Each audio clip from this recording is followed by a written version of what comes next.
Your Excellency, Yoweri Kaguta Museveni, yegwe Commander-in-Chief, yegwe tuino kuwabira if anything goes wrong, cause wasara woku want gwatu twala, na ye chimala. Chimala. This message goes to everybody, akola ku aviation, kutisawe Entebbe, banange chimala. Basajja mwe, injagala muveyo muhise list. Mutubulire ebintu ebyetaagisa omuntu okutravelinga tukoye omuntu nemanga nina passport yange nina visa munsi gye ngende egipadde nina air ticket yange ngenda kutravelinga kiki ekintuusa ku kisaawe gwe ssebo n'ontunulako webati n'ogamba gwe tosaana tojja kugenda notte ekirooto kyange mutta ebirooto by'abaana abasajja basinga mayumba basinga byapa mbamanerenda nenve waka akazigo konnanka tunze buli kimu kitunze mmanyi ntambula ngenda waka ngenda kukola buli kimu nekireka nga kituze TV bagipaddemu sente n'omukazi katamugabe bampe sente ngene njiyo obulamu nentuuka ku kisaawe simply because you think you're the guy to say yes. N'otuula waliwe bati mu bisaati byo n'ebigalubindi n'ontunulako bati n'ogamba tojja kugenda. Call somebody who's abroad. Call them to call you back. Call this one. Give me this. Give me that. Simply because you're arrogant. You're so arrogant, guys. N'otuula wali you're acting like God. Gw'oyimiridde wakati wanze n'ekirooto kyange. Famire yange n'etunda buli kimu eteeke mu baana baabwe sente bagende bayiye. Musajja gwe kikazi gwe n'otulali arrogantly n'ogaana omwana wa munno okutambula nina mukwano gwange bakamugana okuyita ku airport emirundi egyo tomanyi sente meka ze yakateekamu kwene economy yeekanamye ekisite kirimu mirimu tukwata obusente baffe obw'ekinaku ne tutunda buli kimu kye tulina ne tukyeresa tugende tunoonye a brighter future neneetuuka ku airport with all of my legal documentation Ngazirina no sarao kungamati no you're not going anywhere. You kill my dream. Ote Ebirooto byafe. Neddobozi eryawamu nduumira amagye nga gava mu mawanga ag'enjawulo. Tusooke tujjewo enjawukana zaffe gundi simwagala gundi yanvuma tugatte eddoboozi eryawamu. Saudi Arabia kuba Omani njagala okube Jordan kuba kata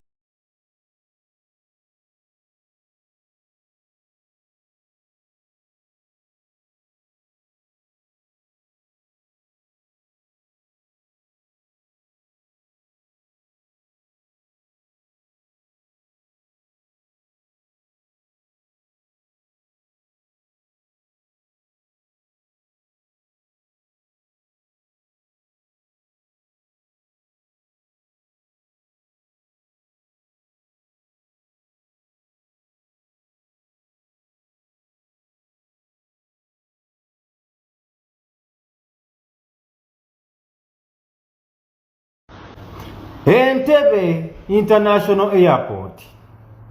Entebbe International Airport. Abantu abasinga obungi balowooza nti ababbi abasinga basibuka mu Katanga. Ne batamanya mubbi ali ku Entebbe awo. Omuntu abeera na buli travel document ng'agenda kutambula naye n'alemesebwa olw'embeera emu oba endala. Mpaye kino baagala sente balinga mayembe. Nze nina munnange omu gwe nawerekera okutambula ne bamulemesa okutambula nga bamugamba ensi mwagenda gavumenti yagaana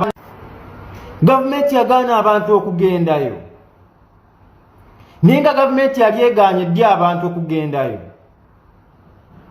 Ne bamuzza ku bbali ne bamugamba oba alinamu $10 akibawe basobole omuyamba atambule agende. Naye nga ne gy'ava avuddeyo ekyokulya bawammanta kiwammante omusuubira $10 agenda zijjawa. Agenda kuzijjawa. Nina ne sister wange ng'alina residency visa mu nsi gy'agenda yali addayo okukola mirimu gye. Ng'aguze one way ticket ne bamugamba tosobola genda olina okugula ticket ya to and fro omuntu addayo okulanga ina residence visa tiketi y'okudda Uganda aba ayagala yaki bino byonna nga babikola lwa nsonga be baagala bamuggyemu ssente bantu baffe kiki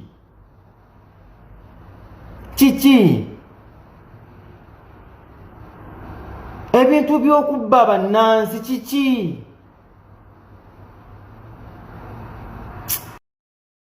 So I just made a video of theft at Entebbe airport. Some of you are saying, Kama, please address this issue in English. And in the comment section, some of you are complaining about Vaseline, that they stole your Vaseline. Bo Pai Pai, when we are talking about theft at Entebbe airport, we are talking about expensive things that are being stolen on a serious note. Let's not take this as a slight thing, as a slight issue. Watches, expensive watches are being stolen. Laptops, phones, TV screens are being stolen at Entebbe airport. And you don't have where to go and report. Surprisingly. Last year, I myself, I was a witness. A friend of mine from Saudi Arabia came back with 5,000 reals in her bag, plus the laptop and the iPad. Reaching Entebbe airport, I swear upon the living God, the girl had no money. The money was taken. The money was taken because she had placed everything in the luggage, that luggage bag. They took everything of hers. The girl cried from there at the airport. Nobody wanted to listen to her. That's how serious it is at Entebbe airport.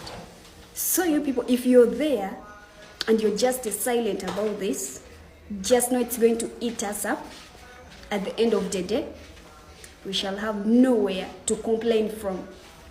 Big Rich Junior School ly'essomero w'otwala omwana n'otejjusa ssomero lya day ne boarding tuva ku daycare okutuuka ku P7. Abasomesa baffe batendeke ate nga tuli mu kifo ekigazi obulungi awali n'ekisaawe omwana okwetaaya. Eddiini zonna tuzikkiririzaamu. Tusomesa ebya bakery, cookery, kompyuta n'okutumbula ebitone by'abaana. Tulina ebyokuzanyisa eri abato, entambula weeri eri abayizi abava ewaka. Ekisulo kyaffe kya mulembe era ow'ekisulo ebikozesebwa abisanga ku ssomero. Tusangibwa Nsangi emabega wa Gipi petrol station. Okumanya ebisingawo kuba ku 0701 69 812. Big Rich Junior School ly'essomero eririko kati.